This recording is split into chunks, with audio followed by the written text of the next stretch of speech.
Welcome to the Val Valley Model Railroad. Today we're going to talk programming tracks. First of all, let's talk about what a programming track is. A programming track is usually an isolated piece of track that is connected to the terminals on your DCC command station marked programming track. This track is generally used to program decoders in locomotives. Manufacturers of some DCC control systems will tell you that you have to put a resistor between your the wire or the terminals that they provide to go to your program track. Others will not. One thing that's general characteristic about most programming tracks that I've learned is that they are a lower voltage than that of your main line. This is my programming track here.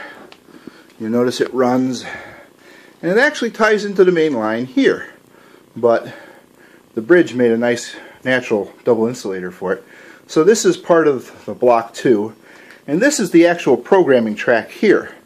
And what I went and did, tried to be clever, maybe a little too clever, and it might be hard for you to understand, but these two switches together decide what connects to my programming track.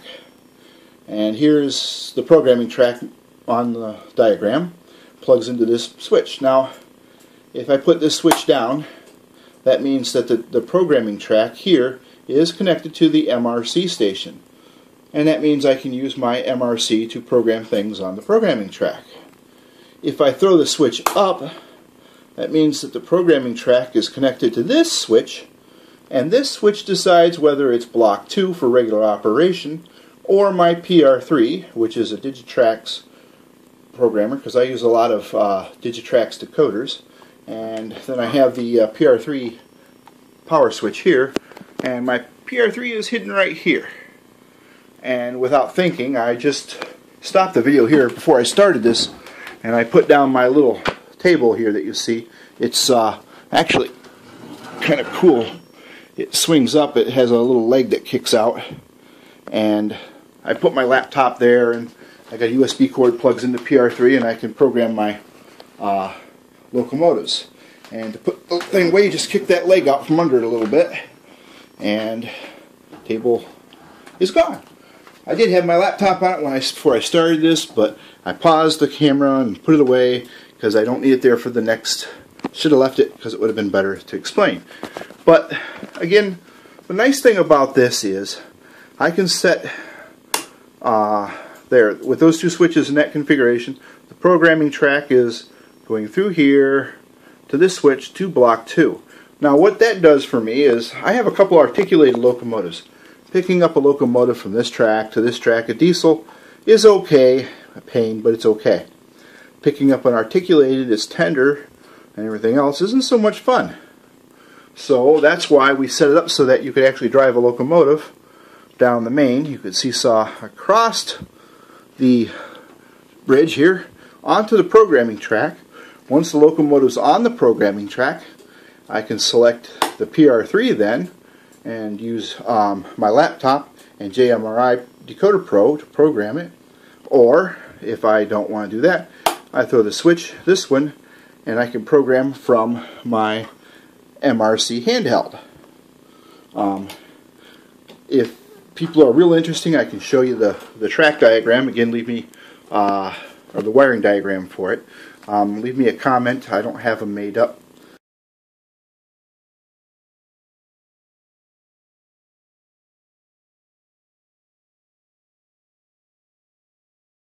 I don't know how interested people would be, but it's kind of a neat thing. You can get a little more out of your programming track this way. It certainly is easier, and it has really made my life easier being able to pull a locomotive in. And the other thing is too, like say I just doing a speed matching, pain in the butt, and I should do a video on the way I do that. It's not the way everybody else does it, but it seems to work. I have one real nice engine that really ran beautiful to me, and that's what I speed match everything off of. So I'll put him here, and I'll put the other one here, and I will flip it over to PR3. I'll make the adjustment in the computer and upload the adjustments to the locomotive. Then I'll flip it over to block 2. I can run the two locomotives, either, you know, if they're on the same channel, I just need the one handheld, or if I use two handhelds, but I can watch the two locomotives run for a little distance to see how close they run to each other, and I don't have to lift them to and from tracks. So it's really been a windfall for me. I've really come to enjoy this, and it's really not that hard. It looks terribly hard, but you know, the programming track is here. The first switch decides whether it's going to be the MRC programming station, or if I put it up, then it's going to go down to this switch, and whatever this switch is thrown to. In this case, it's all the way up, so that's block 2. Or I put it down, and now I'm on the PR3. I'm going to turn the power off to the PR3. We're not using it right now. Have my little Katie helper mounted across the programming track. And somewhere someone's asking, well, won't that short it out?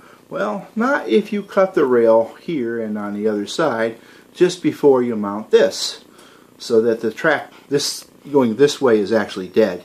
The power rides just up to it.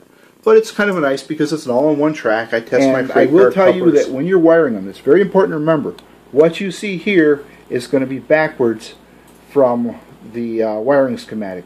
So if the switch is, the toggle switch is pointing down, that means the center set of contacts are actually going to be connected to the top pair.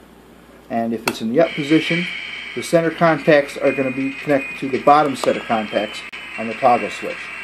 I could see it very easily. Someone not used to it could follow the wiring diagram I'm going to give you, and all of a sudden everything isn't working right. And that would be why. Because the contacts are kind of reverse from what it would appear.